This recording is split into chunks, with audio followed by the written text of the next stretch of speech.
طعم تلخ زندگی گاهی دوچندان می شود. آدم از دست خودش گاهی گریزان می شود.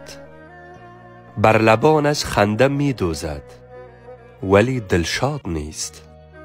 زیر بار غصه ها ناچار خندان می شود. زخم ها و ضربه های دشمنان دردش کم است. آدمی از ضربه های دوست نالان می شود. مثل شب‌بویی که شب هنگام خوشبو می شود. از طلوع روز نو غمگین و ترسان می شود. معنی زندان که ترکیب اتاق و میله نیست.